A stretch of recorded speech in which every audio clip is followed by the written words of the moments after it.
ರೈಲಿನಲ್ಲಿ ಪ್ರಯಾಣ ಮಾಡ್ತಿದ್ದ ಪ್ರಯಾಣಿಕನೊಬ್ಬನನ್ನ ಟಿಕೆಟ್ ತೋರಿಸುವಂತ ಹೇಳಿದ್ದು ಟಿಕೆಟ್ ತೋರಿಸುವಂತ ಹೇಳಿದ್ದಕ್ಕೆ ಟಿಸಿ ಸೇರಿ 5 ಚಾಕುವಿನಿಂದ ಇರಿದಿದ್ದಾನೆ. ಚಾಲುಕ್ಯ ಎಕ್ಸ್‌ಪ್ರೆಸ್ ರೈಲಿನಲ್ಲಿ ಮುಸುಕುಧಾರಿ ವ್ಯಕ್ತಿಯೊಬ್ಬ ಈ ಕೃತ್ಯವನ್ನ ಎಸಗಿದ್ದಾನೆ. ಬೆಳಗಾವಿ ಜಿಲ್ಲೆಯ ಖಾನಾಪುರ ತಾಲೂಕಿನ ಲೋಂಡಾದಲ್ಲಿ ಸಂಭವಿಸಿರುವಂತಹ ಘಟನೆ ಇದು. 4 ಜನ ಪ್ರಯಾಣಿಕರು ಸೇರಿ ಟಿಸಿ ಮೇಲೆ ಡೆಡ್ಲಿಯೆಸ್ಟ್ ಅಟ್ಯಾಕ್ ಮಾಡಿದ್ದಾನೆ. ಕೃತ್ಯ ಎಸಗಿ ಪರಾರಿಯಾಗಿರುವಂತಹ ಅಪರಿಚಿತ ಮುಸುಕುಧಾರಿಗಾಗಿ ಹುಡುಕಾಟ ಕೂಡ ನಡೀತಾ ಇದೆ. ಟಿಸಿ ಸೇರಿದಂತೆ 5 ಬೆಳಗಾವಿ ಜಿಲ್ಲಾ ಆಸ್ಪತ್ರೆಯಲ್ಲಿ ಚಿಕಿತ್ಸೆ ಕೂಡ ನೀಡಲಾಗ್ತಾ ಇದೆ. ಇನ್ನು ಪ್ರಯಾಣಿಕರನ್ನ ಟಿಕೆಟ್ ಕೇಳೋದಕ್ಕೆ ಅಂತ ಟಿಸಿ ಆಗಮಿಸ್ತಾರೆ ಬೋಗಿಗೆ.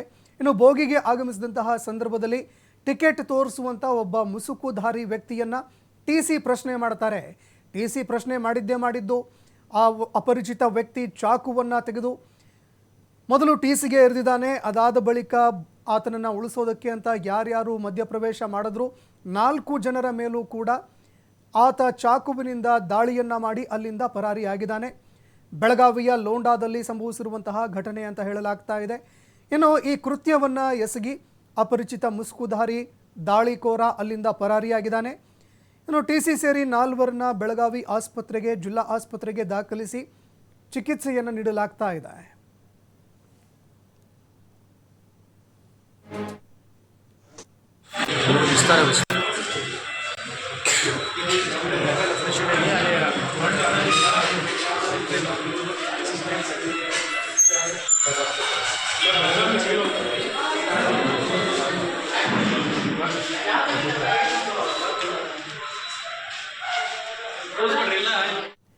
ಈ ಬಗ್ಗೆ ಮತ್ತಷ್ಟು ಮಾಹಿತಿಯನ್ನು ಕೊಡ್ತಾ ಹೋಗ್ತಾರೆ ಪ್ರತಿನಿಧಿ ಶ್ರೀಧರ್ ಫೋನ್ ಸಂಪರ್ಕದಲ್ಲಿ ಜಾಯಿನ್ ಆಗಿದ್ದಾರೆ. ಶ್ರೀಧರ್, ಟಿಕೆಟ್ ತೋರಿಸುವಂತ ಕೇಳಿದ್ದ ಕಾರಣಕ್ಕಾಗಿ 4 ಸಾಮಾನ್ಯ ಜನರು ಸೇರಿ ಓರ್ವ ಟಿಸಿ ಮೇಲೆ ವ್ಯಕ್ತಿಯೊಬ್ಬ ಚಾಕುವಿನಿಂದ ಇರಿದು ಪರಾರಿಯಾಗಿದ್ದಾನೆ ಅಂತ ಹೇಳಲಾಗ್ತಾ ಇದೆ. ಇರಿತಕ್ಕೆ ಒಳಗಾದಂಥವರ ಆರೋಗ್ಯ ಸ್ಥಿತಿ ಹೇಗಿದೆ?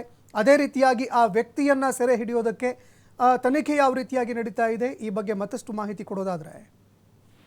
ಸಂತೋಷ, ಚಾಲುಕ್ಯ ಎಕ್ಸ್‌ಪ್ರೆಸ್ ರೈಲಿನಲ್ಲಿ ಒಂದು ಘಟನೆ ನಡೆದಿರ್ತಕ್ಕಂಥದ್ದು ಸಂಜೆ 4:15 ಒಂದು ಘಟನೆ ನಡೆದಿದೆ. ಅಂದ್ರೆ ಬೆಳಗಾವಿ ಜಿಲ್ಲೆ ಖಾನಾಪುರ ತಾಲೂಕಿನ ಲೋಂಡಾ ಬಳಿ ಒಂದು ಘಟನೆ ನಡೆದಿದೆ. ಅಂದ್ರೆ ರೈಲಿನಲ್ಲಿ ಪ್ರಯಾಣ ಮಾಡ್ತಿದ್ದಂತ ಸಂದರ್ಭದಲ್ಲಿ ಏನು ಟಿಸಿ ಇದ್ದಾನೆ, ಟಿಸಿ ಅಲ್ಲಿ ಆ ಒಂದು ರೈಲಿನಲ್ಲಿ ಇದ್ದಂತ ಒಬ್ಬ ಪ್ರಯಾಣಿಕನಿಗೆ ಟಿಕೆಟ್ ತೋರಿಸುವಂತೆ ಒಂದು ಏನು ಕೇಳ್ತಾರೆ. ಆಗ ಟಿಕೆಟ್ ಇಲ್ಲದೆ ಇದ್ದಂತ ಸಂದರ್ಭದಲ್ಲಿ ಆತ ತನ್ನ ಬಳಿ ಇದ್ದಂತ ಹರಿತವಾದಂತ ಒಂದು ಏನು ಅಸ್ತ್ರದಿಂದ 4 ಜನರ ಮೇಲೆ ಹಲ್ಲೆ ನಡೆಸಿ ಆತ ಅಲ್ಲಿಂದ ಪರಾರಿಯಾಗಿರ್ತಕ್ಕಂಥದ್ದು. ಪ್ರಮುಖವಾಗಿ ಸಂತೋಷ್, ಈಗ ಏನಂದ್ರೆ 4 ಜನರನ್ನ ಬೆಳಗಾವಿ ಜಿಲ್ಲಾ ಆಸ್ಪತ್ರೆಯಲ್ಲಿ ದಾಖಲಿಸಲಾಗಿದೆ. ಅದರಲ್ಲಿ ಓರ್ವನ ಸ್ಥಿತಿ ಚಿಂತಾಜನಕ ಆಗಿರ್ತಕ್ಕಂಥದ್ದು.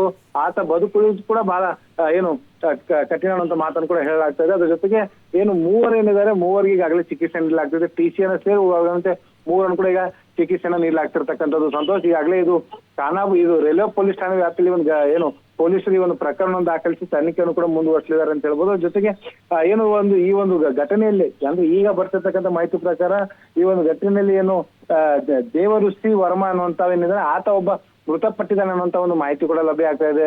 ಸಂತೋಷ್, 4 ಜನರಲ್ಲಿ ಓರ್ವ ಮೃತಪಟ್ಟಿರ್ತಕ್ಕಂಥದ್ದು. ಹಲ್ಲೆ ಮಾಡಿದಂತ ಆರೋಪಿ ಯಾರು ಅನ್ನೋದು ಮಾಹಿತಿ ಇನ್ನೂ ಪತ್ತೆ ಆಗಿಲ್ಲ. ಅದನ್ನ ಏನು ರೈಲ್ವೆ ಪೊಲೀಸರು ಮತ್ತು ಸ್ಥಳೀಯ ಖಾನಾಪುರ ಪೊಲೀಸರು ಅದನ್ನ ಜಂಟಿಯಾಗಿ ತನಿಖೆಯನ್ನ ನಡೆಸಿ ಆತ ಆರೋಪಿಯನ್ನ ಬಂಧಿಸಬೇಕಾಗಿದೆ. ಸಂತೋಷ್, ಧನ್ಯವಾದಗಳು ಶ್ರೀಧರ್ ನಿಮ್ಮೆಲ್ಲ ಮಾಹಿತಿಗೆ.